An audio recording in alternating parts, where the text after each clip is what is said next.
Theoretically, I think we're live. Hey everyone, welcome to another randomly generated open space guest interview here on my channel. And this week, I'm joined by Scott Gaudi from Ohio State University. Scott, good to talk to you again. Good to see you and good to talk to you, and thanks for inviting me. Hey, thanks for being so I guess supportive. You've in sort of helping get the word out on HabEx. We did a video about HabEx and the other what I'm calling the new great observatories. I hope that's all right. I love that name. I wholeheartedly approve. Right. In So fact, with ask me up on my Zoom background at some point. oh yeah, I will. I will. Oh, that is the four, right? Links, It, Louvoir, HabEx, and Origins, that's right. and so to go in line with was it Compton, Hubble, Spitzer, and Chandra. And I think Fermi was in there as well. Okay, all right. But the and so these four next big observatories they're gonna pick up the mantle from all of the great observatories, and some of which are no longer with us. Right. And so HabEx is one of that team. So before we go into HabEx, so just let us know who you are and what you do. As you said, I'm a professor at Ohio State University. I've been there since 2006. I actually got my PhD at Ohio State University, and then after that, I did some postdoc stints. One at the Institute for Advanced Study in Princeton, New Jersey, which people may know is where Einstein finished out his career. And then I went to Harvard for a 3-year postdoc, and then I came back as a faculty member at Ohio State.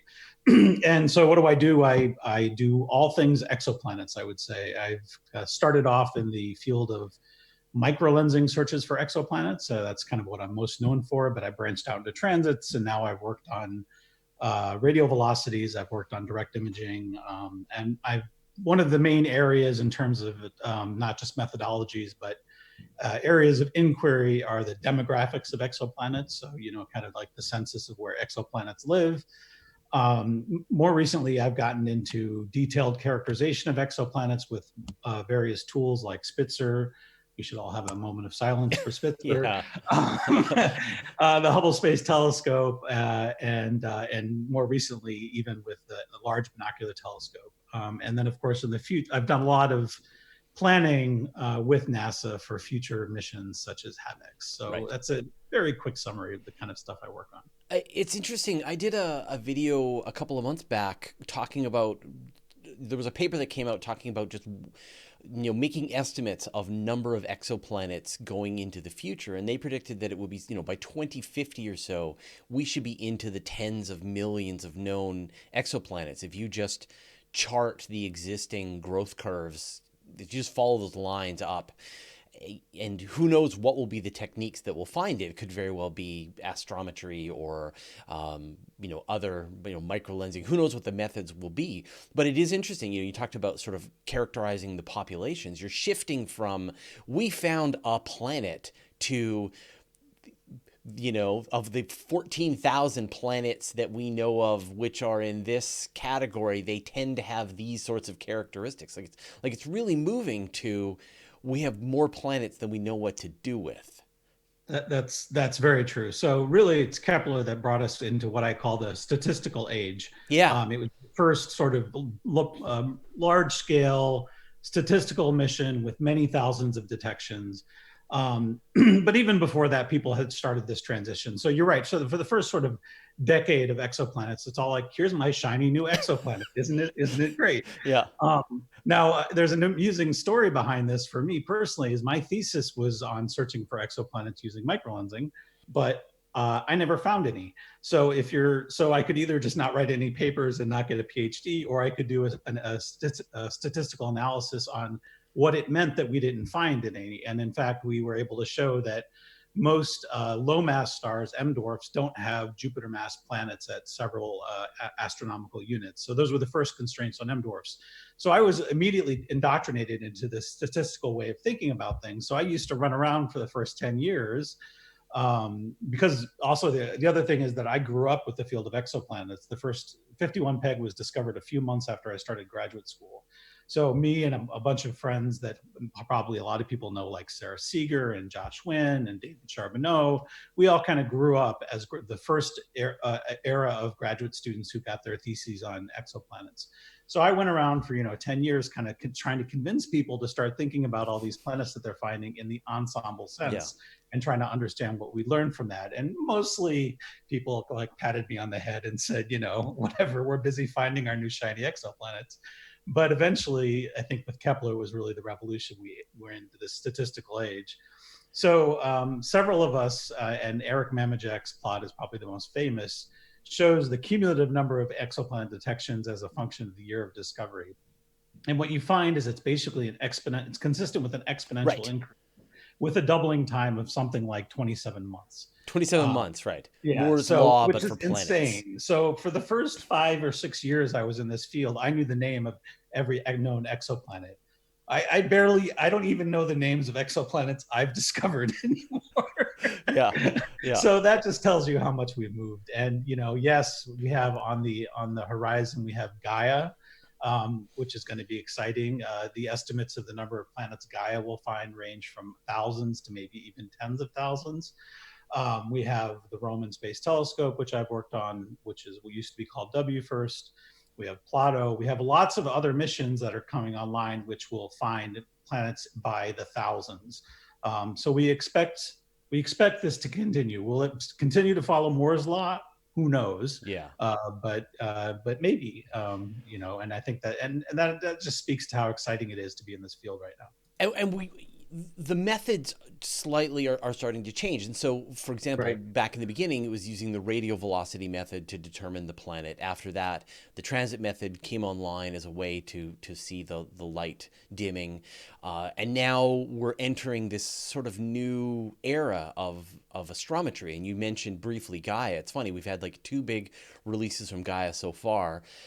But the big one is about, will eventually drop, the one where they go, oh, by the way, we already mapped out a good percentage of the stars in the Milky Way, but by the way, we just found another 100,000 planets. Like, Right. it's interesting to see. It sounds like astrometry could be the method that takes us to the next stage along this Moore's law for planets growth curve. What other methodologies do you have a lot of hope for digging up large numbers of planets? Yeah, so I mean, so that's a really good question. I mean, it's a very interesting to follow the history of this field. And you're right, we started with radial velocity because that was the technique that had sort of been developed most experimentally, and then we came along with transits, and really Kepler kind of hit its stride. The next mission, I think, is Gaia for astrometry. And you're right, it's so far we're getting parallaxes and proper motions of stars, and stellar astrophysicists think this is great. And actually, exoplanet hunters think it's great too, because it's that whole adage: "Know thy star, and know thy planet." Right. But you're right. So, they're going to drop the last data release on Gaia, and they're going to say, "Here's the most precise proper motions and parallaxes of a million stars ever. Oh, and by the way, here's 10,000 or 100,000 planets. Have fun with that." Yeah. um, and I don't think we know what we're going to do with all that. But then, and the reason, they were going to move into the astrometric sort of age from transits, and I'll get back to transits because I think its day will come back around again. But I think after that is going to come, assuming it launches, which I'm very optimistic that it will, is the Nancy Grace Roman Space Telescope and this microlensing survey, which is also going to find many thousands of planets, including many hundreds of free-floating planets, which my graduate student Samson Johnson just published a paper that made this prediction. So that's going to be so microlensing sort of next batter up after astrometry.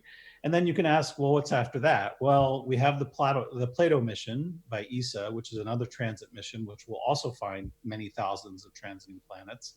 But I think if you start looking into the more distant future, obviously things get murky, but eventually we're going to reach that point, hopefully, where something like a direct imaging That's what I was wondering. mission, a direct imaging mission will allow us to detect planets, maybe not as many, but allow us to detect them around the nearest stars and to characterize them at the same time. So one of the things, so I think that the sort of the future of exoplanets is ultimately direct imaging, which is why I started getting into it with HabEx. Yeah. But it's also the case that we're going to not be as concerned with just counting planets anymore. We want to count them, but also characterize them and say, how many Jupiter-like planets are there, and many Neptunes, and what are Right. Oh, I lost your audio there. right? What? Oh, there we go. Okay, you're back.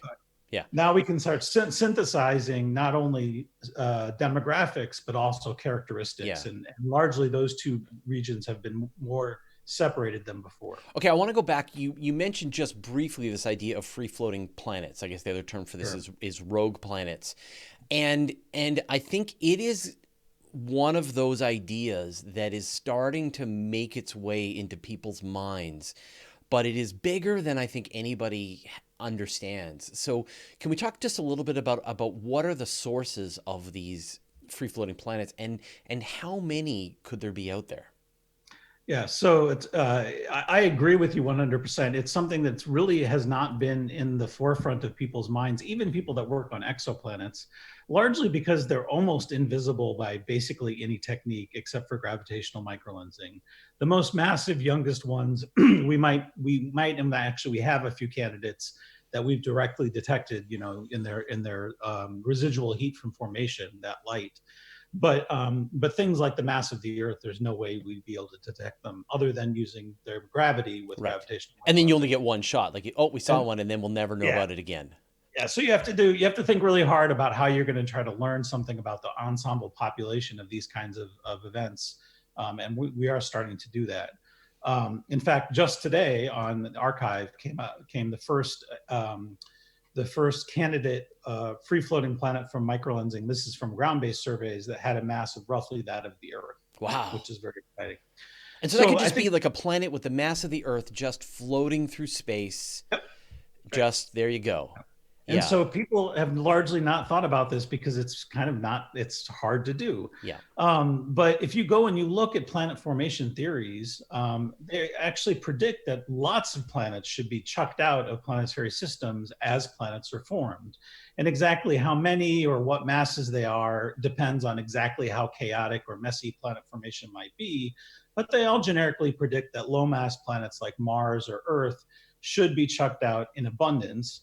And then you can ask, well, what are our actual constraints on how many of these free floating planets or rogue planets there could be per star in the galaxy, not associated with stars, but per star in the galaxy? And the answer is that there could be more free floating planets than stars in the galaxy. Right. And we would have no idea. Yeah. The galaxy could be teeming with these things, and we would not know at all. And I just want to like just stop on that for a moment, because the implications of that are enormous.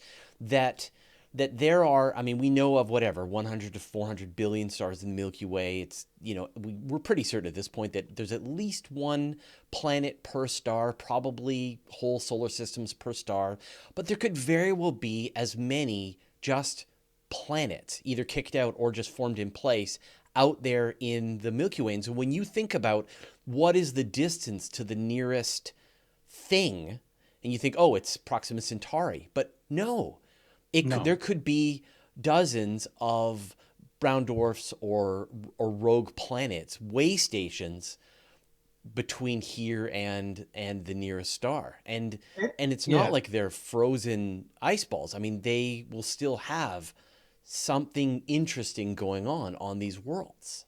Right. That's so, I mean, among other things, and I know I hate to go too far down this road because it's extremely speculative. Of course. But papers by very smart people have been written that have argued that a free floating Earth mass planet could retain, if it had a thick enough atmosphere, could retain its residual heat from formation and might be habitable over billions of years. Yeah. So there could be life on these planets as well. Now, I don't want to go down that road. Of course not. No, you only get one, major speculative discovery of life per month, and I think we've already had it. Right. Yeah. And the other thing is that microlensing would never be able to tell us if it was habitable or not. But another idea that people don't, I think, really haven't thought about, but there's been a couple of papers written about it, is that these planets, when they get ejected from their planetary systems, they might host moons or satellites, And in many cases, those satellites will get ejected with them.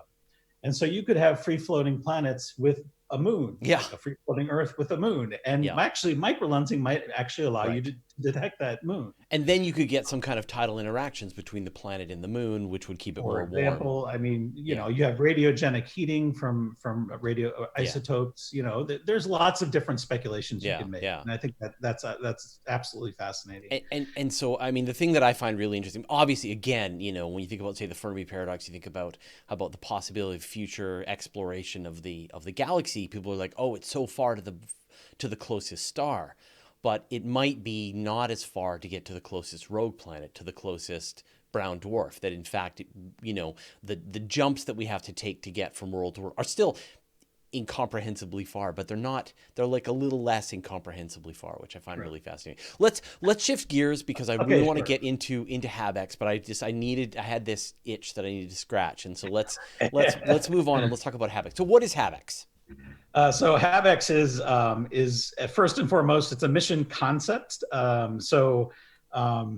Back in, oh gosh, I have to remember my history, 2014, I believe, Paul Hertz, who's the director of the astrophysics division in NASA, basically gave a charge to what's called the PAGs. These are the program analysis groups. It's basically an advisory group, or not, they don't advise, they do studies that then inform NASA, to help NASA make decisions. And I was actually chair of the Exoplanet program analysis group, or ExoPAG. And he gave the three PAGs, there's the Exoplanet, Cosmic Origins, and Physics of the Cosmos PAGs, the charter of, you know, if you were going to study large flagship kind of missions like Hubble, like JWST, those kinds of missions, the Great Observatory missions, if you were going to study a set of missions for the next decadal survey, which this was at the time 6 years in the future, but right is now quite firmly in the present, as we know, which would you choose? And he gave us a selection of four. And so I and the other chairs of the PAGs ran around the country talking and meeting with each other and trying to decide if these were the four missions we wanted to study, concepts we wanted to study, or if we wanted to add one or subtract one. And at the end of the day, we wrote back to Paul and we said, yes, these are the four mission concepts we want to study. So the joke is that Paul basically just wanted a Post-it note that said, yes, these four missions. And we spent, you know, how many thousands of dollars and way too much carbon dioxide flying around to come up with a decision that we could have made in 5 minutes. But anyway, these four mission concepts were called the Habitable Exoplanet Imaging Mission, the Large UV Optical Infrared Surveyor, the Far Infrared Surveyor, and the X-ray Surveyor. Three of these mission concepts were originated in a NASA roadmap called Daring Quests, Enduring Visions, which I was actually part of, where we were told to imagine the next sort of 60 years of NASA unencumbered by financial constraints, right. Which it was the most fun committee I've ever been on. But also bittersweet, I'm sure, because then at some point you work yourselves into this intellectual lather, and then you're like, oh, reality. Right, but three of these mission concepts that we came up with actually ended up being one of the three of the four that NASA ended up studying, and then the other one was plucked from the 2010 Decadal Survey. That's the Habitable Exoplanet Imaging Mission. So they eventually became the Habitable Exoplanet Observatory, or HabEx, the Large UV Optical Infrared Telescope, that's LUVOIR, the Origins, which was previously the Far Infrared Surveyor, and Lynx, which was the X-ray Surveyor. Right, and just to encapsulate, sorry, like LUVOIR is like Super Hubble, Lynx is like Super Chandra, Origins is like Super James Webb, but HabEx is different from, you know, I know I'm giving them, like, I'm overly simplifying what the regimes are, but I feel like HabEx isn't like an extension of an existing capability of a mission.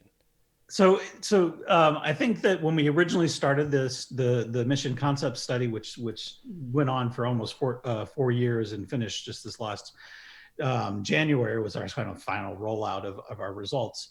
I think that's the way we thought of it as well. But I would say that Lynx is definitely Super Chandra. It's actually, if you take the best things of Chandra and the best things of Athena, which is a future L-class mission from ESA, turned it into one mission, that would be Lynx. Origins is more like a super Herschel, except it's cooled down to like 4 Kelvin. So like So it's Super Spitzer. I should have said Super Spitzer. yeah, super Spitzer, super Herschel is Yeah, really yeah, the better. If people yeah, aren't familiar with Herschel, that's another ESA mission. yeah. Um, and we'll get back to LUVOIR because LUVOIR is just another beast entirely, which Yeah, is yeah. super exciting. Yeah, and we've I talked would a actually lot say, about this on this channel, so people are very familiar with right. So LUVAR. I would say HabEx is more like a super Hubble, but one that's been designed from the ground up to be able to directly image and characterize Earth-like planets around nearby sun-like stars in reflected light. So it really is evolved to become a dual-purpose telescope that has an equal science mission of filling the gap that is going to be there when Hubble is lost. And unfortunately, I think we find it hard to believe because it's been around for so long, but Hubble will not be around forever. No, I'm not And we have listening. and we La and we la have la. I know, Yeah, right? La la la, I yeah, can't hear yeah. you. It'll And we last have not forever. it continues to be oversubscribed by as much as it ever Yeah, has, and we have not run out of things to do with it. So we really need a replacement for Hubble. HabEx can do almost all the science that Hubble can do, plus it can do this additional science of the direct imaging mission to look for potentially habitable planets and maybe life. LUVOIR is like Hubble times a factor of 10, right? yeah, It's kind of the most ambitious UV optical infrared telescope you can imagine doing within reasonable constraints without wandering off into fantasy land that we could do now. yeah. We like to think when we talk. So I work very closely with the LUVOIR team. We work very closely together throughout the 4-year mission study, and we like to think that they're kind of on a scale, a sliding scale. And HabEx is something that's kind of the next. If you wanted to do the next step, that was a better than Hubble, but also the first step in trying to characterize Earth-like planets. HabEx might be what you want to do. If you want to just take a giant leap into the unknown, then you would do something like LUVOIR. Right. And so it just depends on all of the different constraints that we have to face when deciding where we're going to put our future resources. Yeah, well, we know they're all going to be built, so let's talk about what HabEx can. I certainly can hope do. so. Yeah, it's inevitable. So what can HabEx There's do? no way a single telescope will gobble up large amounts of budget and take away from other missions.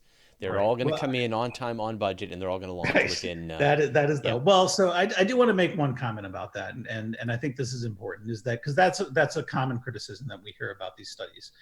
And I think one thing that's really important is that we've learned our lesson, right? It's not like we've just forgotten everything that happened in the last 20 years. We recognize that mistakes were made, technologies were not developed early enough, true honest to God budgets were not being developed, right? The optimal funding profiles were not being made. We've tried to avoid all of those mistakes. So we really do think we're in a better place right now. And I think you can look at Nancy Grace Roman telescope as a good example of a telescope that's coming in on budget, on time, despite various attempts to make that process more difficult. And I mean, tests came out beautifully.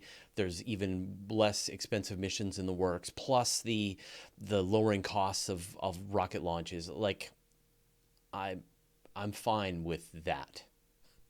I think that's great, and I agree with you. I will mention one thing about Roman, which I think a lot of people aren't real. I'm working with Roman as well. Is that we're actually like starting to like solder things together now, right? We have 9 of our 12. Did I say that right? 16 flight detectors that we need. So it's happening. It's a real thing.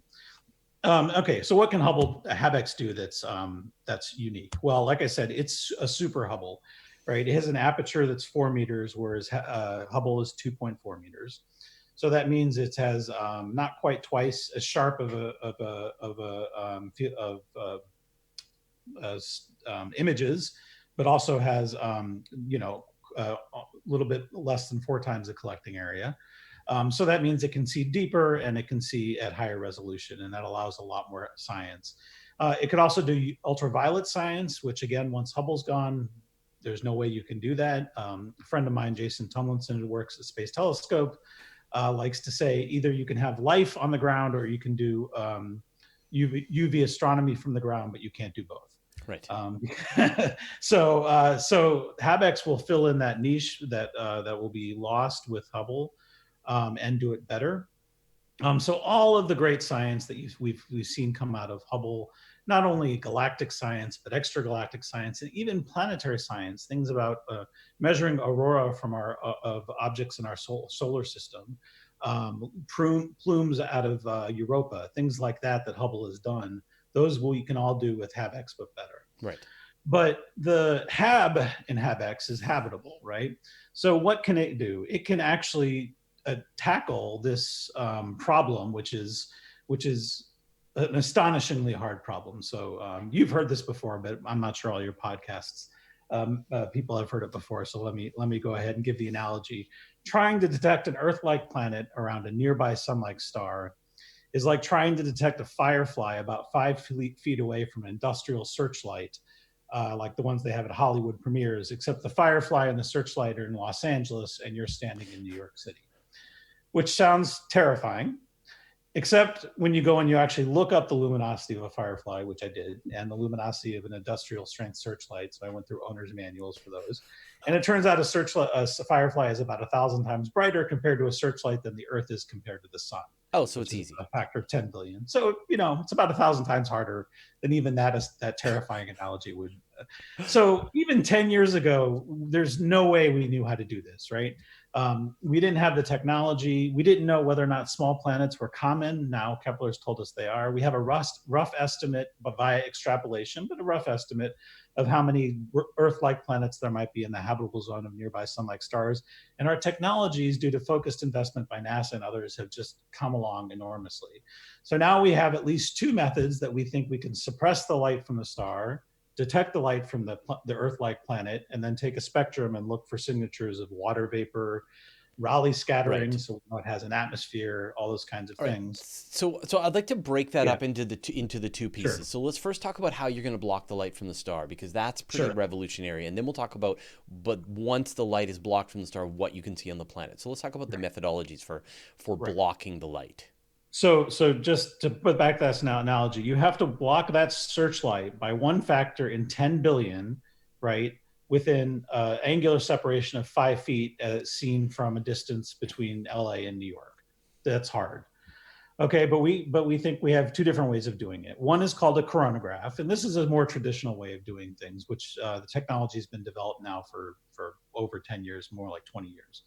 And here the idea is you let the starlight from into your telescope, and then if you were lucky and everything was nice and light worked as waves, or sorry, as particles and not waves, you could just put your thumb put a little piece of metal over that star and let the planet light go by, and the metal would block the starlight. Right. Unfortunately, things don't work that way. And so you have to do fancy optics, because you have to correct the wavefront of the light so it doesn't scatter around that piece of metal, and then land in the place where the light from the planet might land. So can you talk about exactly how that's done? Like I know that, for example, there are coronagraphs operating on some of the larger observatories, like the European Southern Observatory has a coronagraph on board, and there's going to be one on James Webb, and there are others in the works. So I mean, there's many others. And I sort of told you in advance, like we can handle it. The audience can handle this. So like the waves are coming in, as you said, light is not behaving nicely like little bullets. It's behaving like these waves. And so you can't just put your metal thumb in front of the star, because the waves are like going around what you're trying to block. So what is the method that you can then actually stop those waves from making it to your detector? Right. So the problem is that the waves interfere with each other, and so they can interfere with each other in such a way that they can actually basically go around that little block of light. So what you do is you use fancy wave optics and the coronagraph to be able to do this. So the one that HabEx uses, for example, or is going to use, and I should say coronagraphs exist on almost all of the very large telescopes in the world, right? You mentioned a few, but there's many others. There are chronographs on Gemini, on Keck, et cetera, VLT. But one that I'll just give you an example of a very clever technique that that the HabEx would use the chronograph. It's called a vector vortex. And what the vector vortex, which is a really cool name, right? Yeah. Vector vortex is kind of like a vortex, but what it does is for light that's on axis, like your star, it actually causes that light, the starlight, to interfere with itself in a destructive manner, such that it basically goes away, and whatever light is left gets scattered to the outside part of your beam, which you then block with a different, something called the Leo stop. Right, so you're using the actual wave, the wave behavior of light against itself to remove on-axis light. Light that's off-axis doesn't interfere with itself like the planet light, so it gets through safely. So that's one example of That's how you really do that. interesting. Now you have to have very good waves, right? So that what we say, we have to have very good wavefront stability, because otherwise any minor imperfections in your mirror or your chronograph will cause this interference to be imperfect. So the other thing we use is deformable mirrors, where we actually measure the wavefront of the light, and then we actually change the shape of the mirror real time, such that we flatten out these waves so that they behave as perfectly destructive waves. Is that necessary from space? Yes, it's necessary from space because, like I said, imperfections on your mirror. Even if your telescope has to be stable to sort of picometers or tens of picometers, right? That's a really small number. So yes, you still need to do those deformable mirrors from space. Huh. That's right. Okay. Okay. So you're essentially you are. I mean, I think like a bit like sort of noise removal. Like you're taking the light, you're feeding the light back to itself in a destructive way, so that you're canceling it out again. So you've blocked most of it, and then whatever leaked by, you're then using that to learn how to block the rest of it.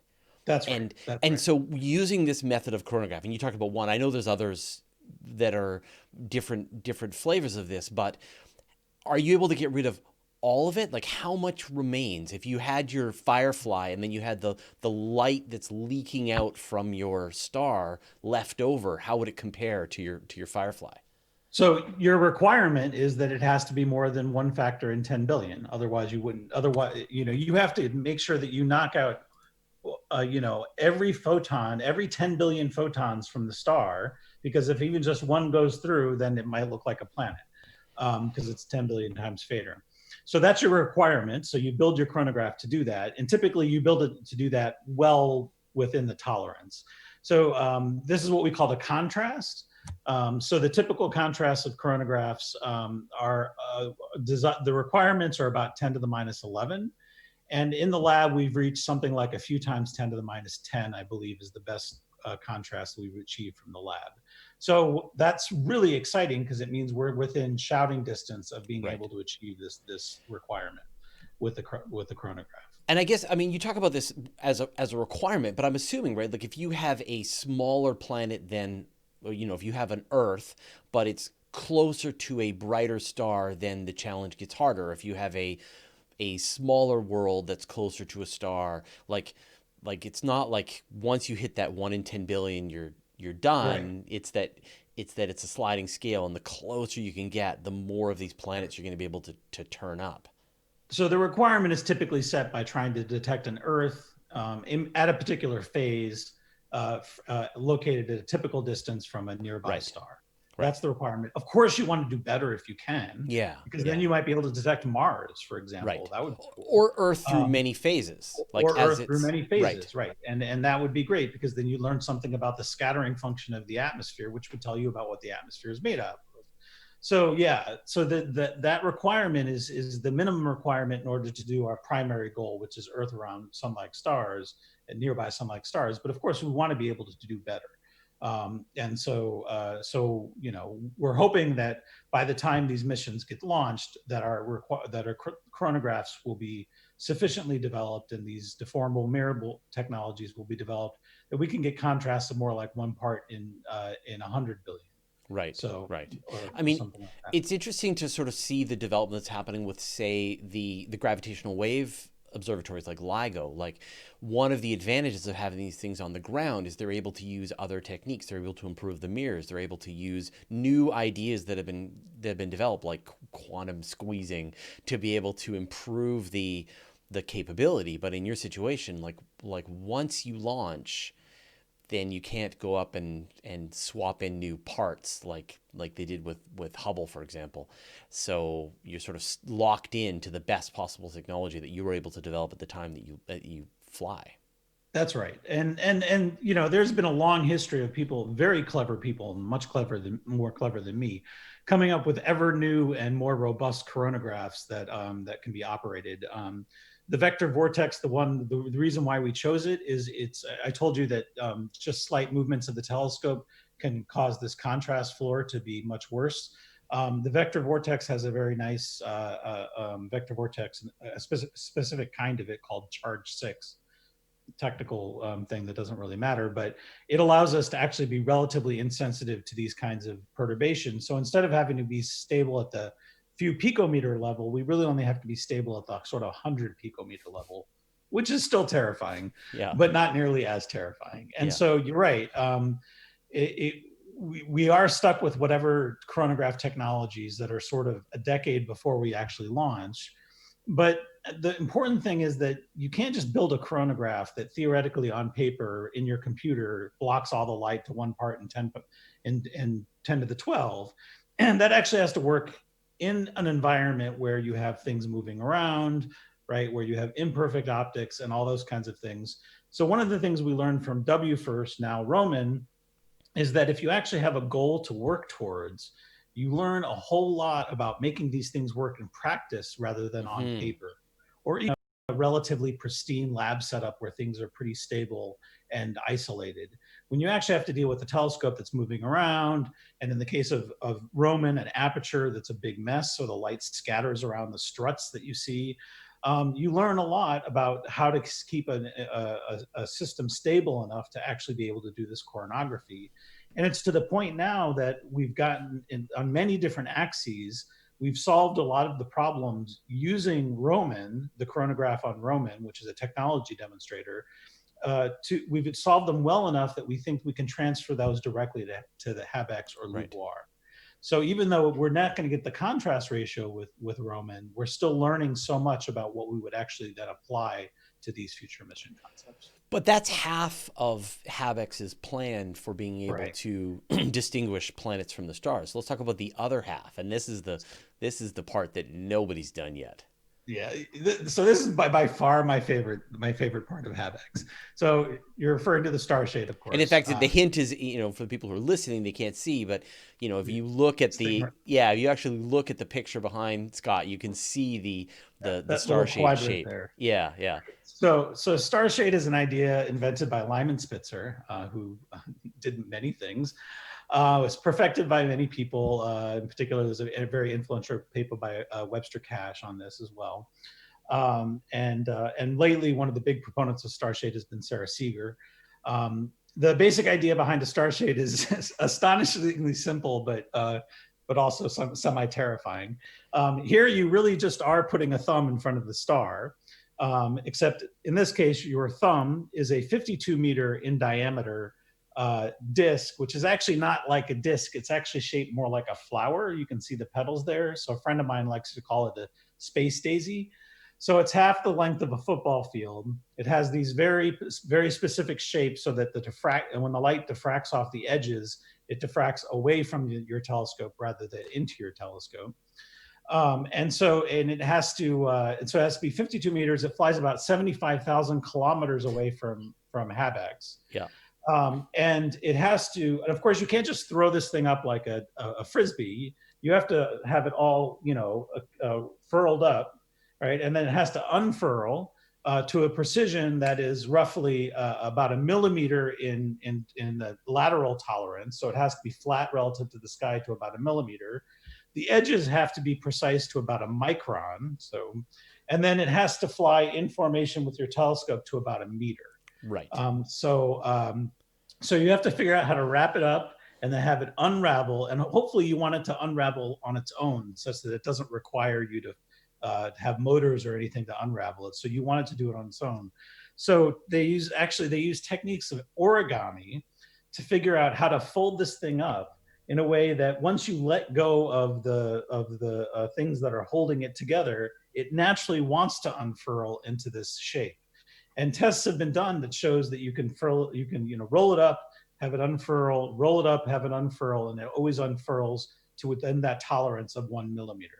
It's quite amazing. So there's a starshade lab at Jet Propulsion laboratory, Starshade Lab, that I've been to a few times, and they have a prototype. It's about, I think, a 1/4 prototype of one of these things, all rolled up. And it's this very clever design where it's mechanically, it wants to unfurl, but they have little rods holding it in, and you just lift those rods out, and then it wants to unfurl. So they had it in this rolled up configuration. I'm standing like 5 feet away from it. I'm like, how many pounds of torque are there these little rods are holding? And they're like, you really don't want to know. I'm like, and if one of them breaks, and they're like, you don't want to know. And so I backed up. Right. Yeah. But so you're right. No one's done anything like this, right? Right. And we really we would want to build a scale model, which already now so we had to go and not we, but some of the people in the HabEx team had to figure out if there are actually buildings in California that were big enough to test a scale model, because if there weren't, we would have to build one, and that would be a risk and a cost to the mission concepts. Turns out there are, and that's not a big problem. So we've built scale, like 1/2 or 1/4 scale models of one of the petals to show that we can manufacture them to the right tolerance we can. We've done these tests to see that they unfurl. We've done a lot of work, and a lot of this has been funded by NASA. And so what sounds like sort of science fiction, it now, chronographs were like this far ahead of starshades a decade ago, and the starshades you can't see this, and the starshades have basically caught up to, so that their technology maturity level is almost the same as that of chronograph. In theory. In theory, right? There are not starshades operating on dozens of high-end observatories around planet Earth. Well, that we know of. Right. Yeah, someone could have. I've been told that there aren't, but there are large deployable structures that we may or may not know about that demonstrate at least some part of this technology. But this is actually one of the biggest challenges with the Starshade, is that NASA loves to test things end to end. This is part of the reason why James Webb Space Telescope has been delayed and was more expensive than people thought. Because people wanted to put the whole thing together, shake it, cool it down, increase its temperature, make sure nothing broke. Yeah. Right? You can't do that with a Starshade. There's no way you can fly a Starshade 75,000 kilometers away from a telescope on the ground and test it to make sure it works. So you have to use engineering, you have to use scalability arguments and things like that to show that this is actually going to work in space. Right. And one of the things that people worry a lot about is this formation flying. That actually turns out to be one of the easiest things that we can do. And we've actually largely retired that technological risk. Right.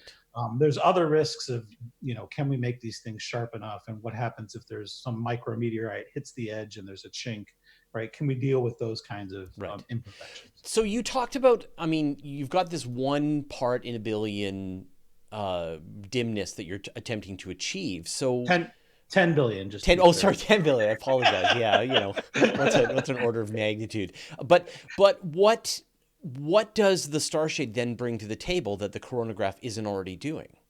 So the great thing about the Starshade is that because it is so far away from you, the diffraction optics are not nearly as bad. Okay, so as long as you make it with this precise shape with these petals, none of the light from the star ever makes it into your telescope, which means you can have any old crappy telescope you want, and you don't have to worry about the starlight bouncing off of imperfections or diffracting off the struts or any of that. It's not required. You just have the Starshade, and as long as it satisfies its requirements, none of the starlight, or essentially none of the starlight, will get into your aperture, and you can get contrast of 10 to the minus 12 theoretically. So you could launch HabEx without a Coronagraph using just the Starshade. And we can get back to that if you want.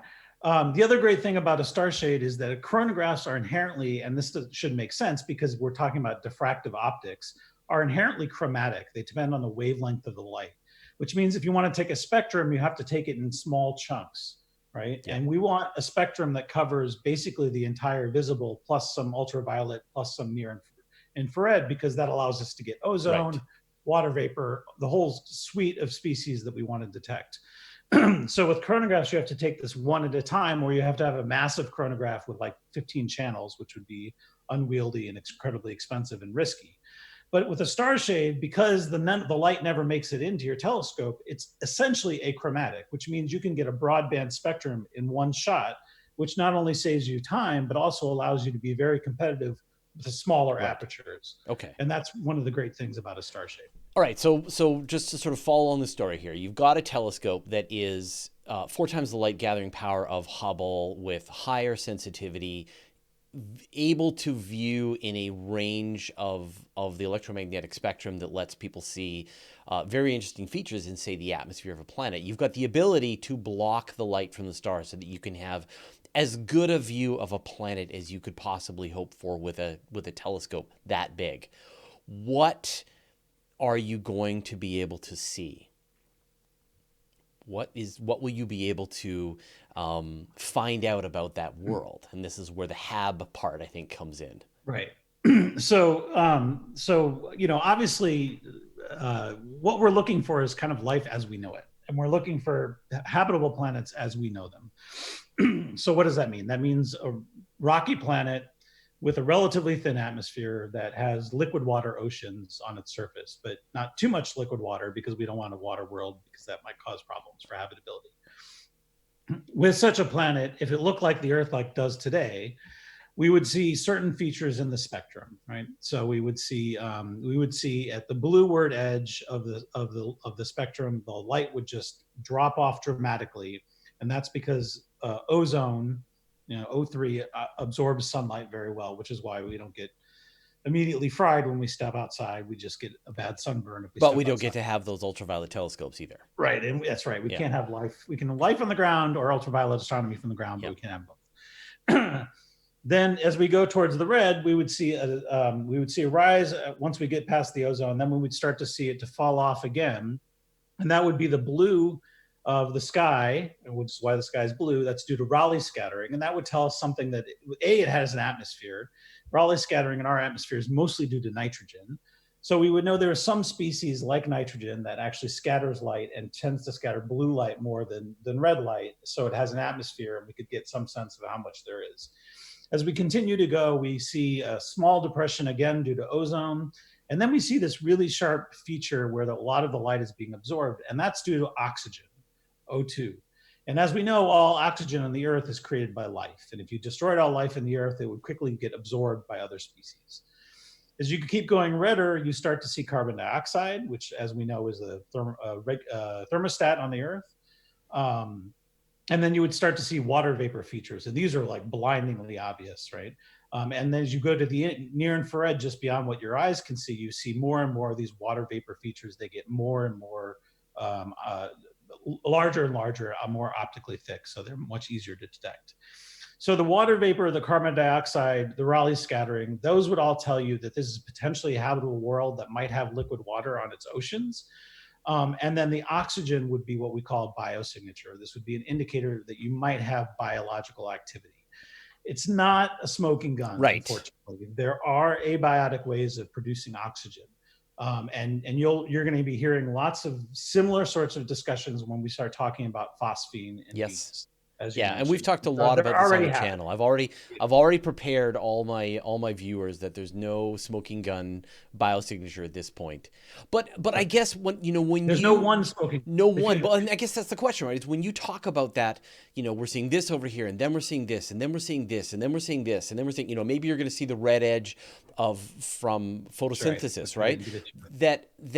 That it's more like, instead of you making, like when I think about, like, say, the Venus discovery of phosphine, it's like this one very specific chemical, and they're not sure, they don't know of an abiotic way that it could be produced by Venus.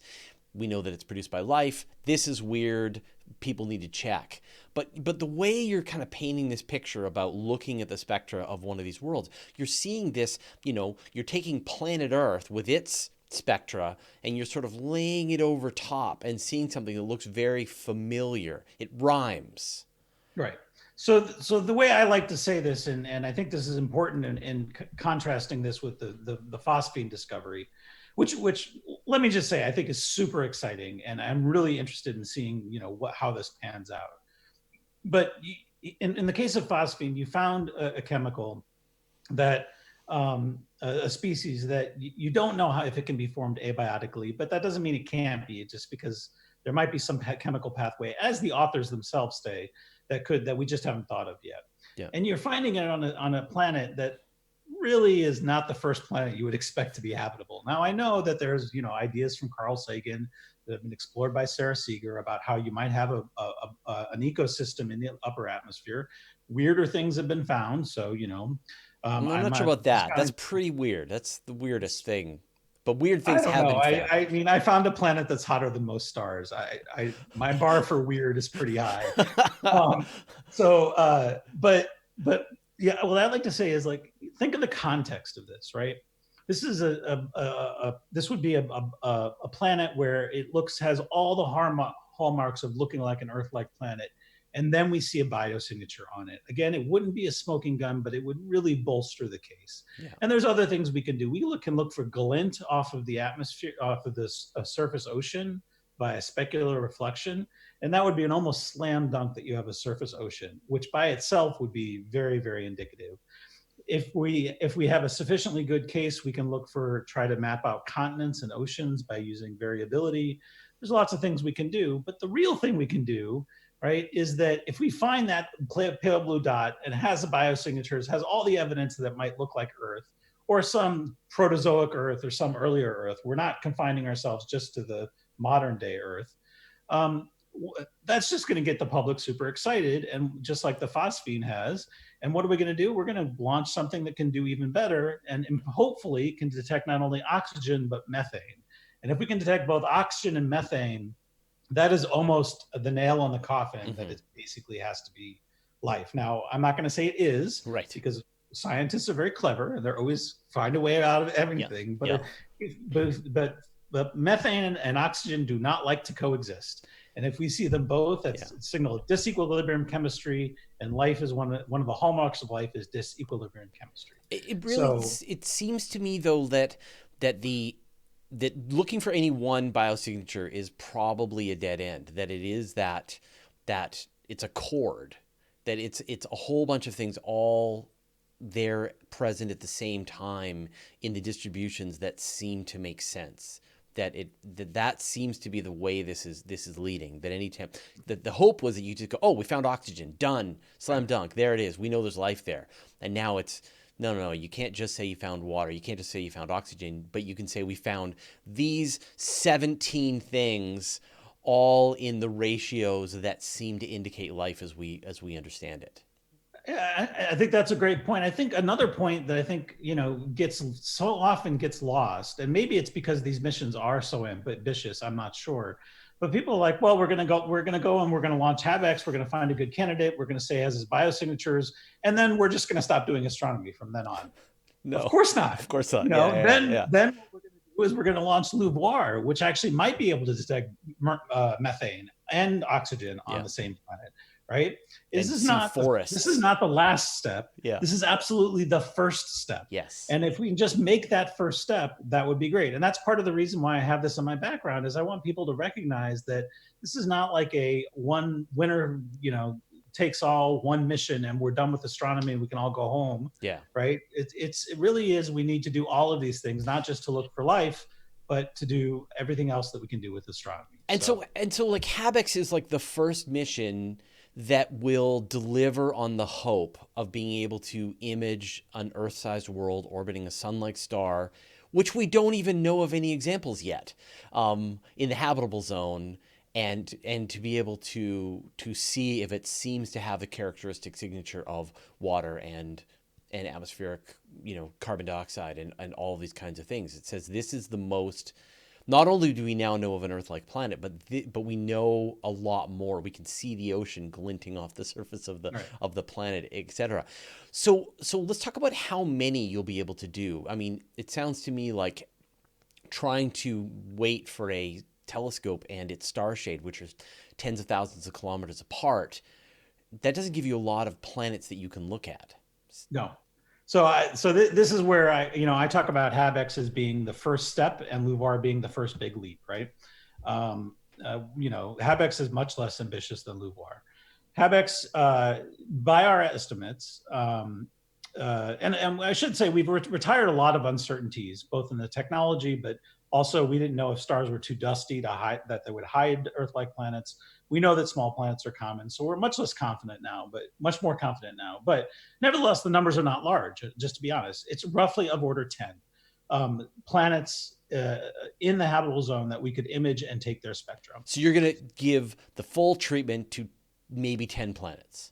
Maybe 10 planets. Yeah. Now we're going to get the full context. We're going to get the other planets in the system, Yeah. a lot of Yeah. them, and all that kind of stuff.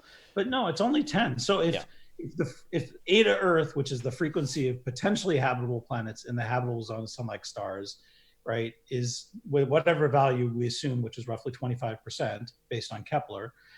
If Eta life, in other words, the fraction of those systems that actually have life is small, then HabEx might not find that, and that would tell. But that would tell us something very profound, right? It means that even if you set up all the conditions just right, it doesn't mean life forms or even simple life forms automatically. Yeah.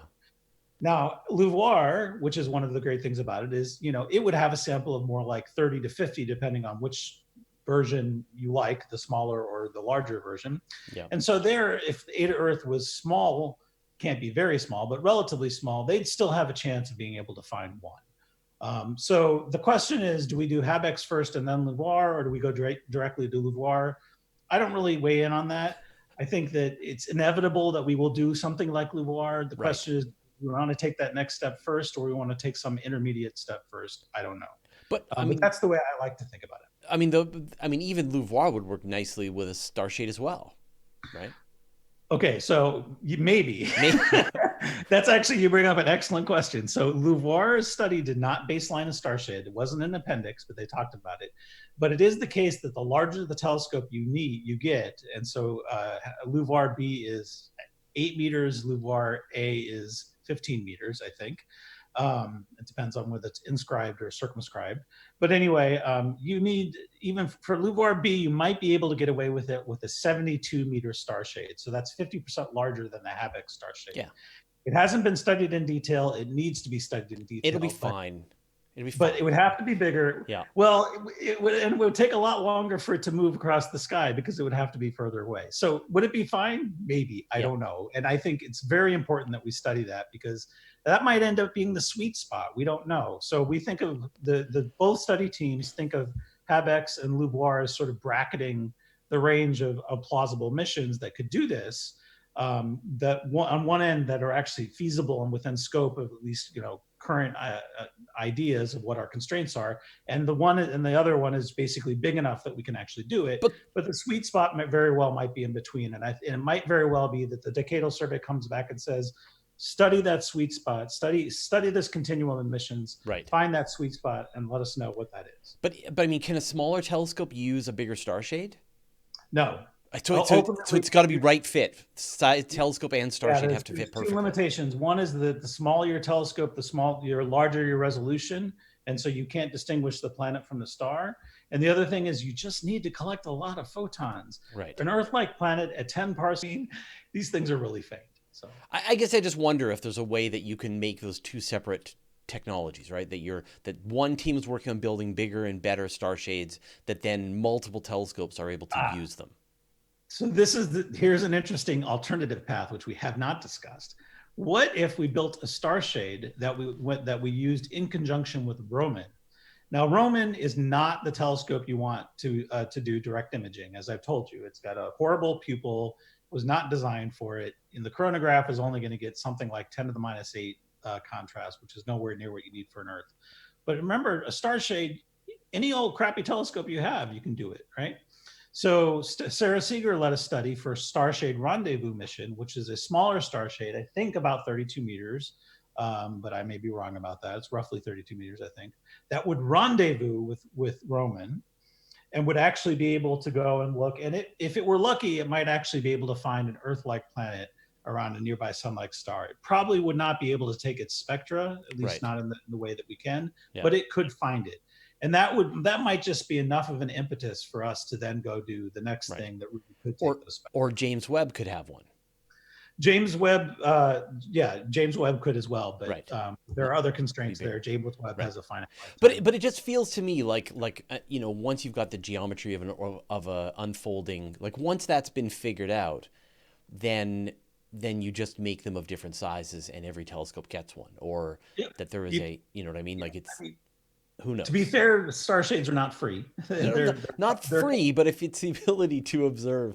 yeah, I yeah. wish there was a way. I mean, I don't know if there is a way to get something from Earth, but I can't imagine, you know, at geostationary orbit or something, a way that an Earth-based telescope could actually use a star shade. There have been discussions about this. John Yeah. Mather in particular has looked into this. I'm not an expert on it. It's He does hard. have a Nobel Prize, so He does have a Nobel yeah, Prize. he's a It's smart guy. hard. It's Yeah. hard. So you'd have to use the ELTs, and your star shade would have to be about 100 meters in diameter. Yep. And you could only look for about, I think, a few minutes so the alignment is right, because that pesky Earth is Yeah. rotating. Yeah. It's tough, but it's worth looking That's a neat into. idea. Yeah. So So we've sort of reached the end of our time, but I just want to, if all goes well, when could we see HabEx launch? So, according to our technology development plan, assuming that we get the right funding profile, which would be a big if, Hmm. and to be fair, it's a slightly out of the box if you just take the current funding of the astrophysics division and extend it out. It's just slightly over that, but not by much. If we did that, we could and we didn't hit any hurdles and all those other Yeah. caveats. We could launch in 2035. 2035. Yeah. Right on. That sounds amazing. I really, I've already been talking about this for several years. I'm sure be doing many more videos and conversations about this into the future. It was great to be able to talk to you directly, and for the audience, they can sort of hear the latest thinking on HabEx and a little bit on some of the other new great observatories, Yes. which I think And is go to newgreatobservatories.org. It's a fun website. perfect. Yeah. So, Scott, thank you so much for taking the time to All right. chat with us today. If people want to follow, you mentioned newgreatobservatories.org as a way to follow on. If people want to follow your work directly, where should they go?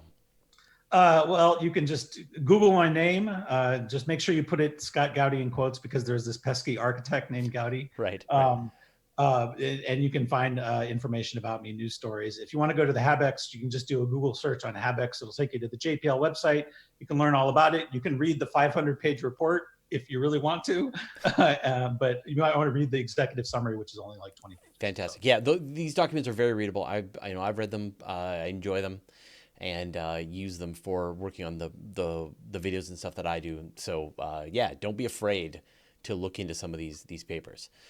All right. Well, thanks, Scott. Thank you for taking the time, and let us know. Definitely come back when you found an Earth planet. I will indeed. All right. Thanks, Thanks man. very much, Peter. All right. Take care. Bye.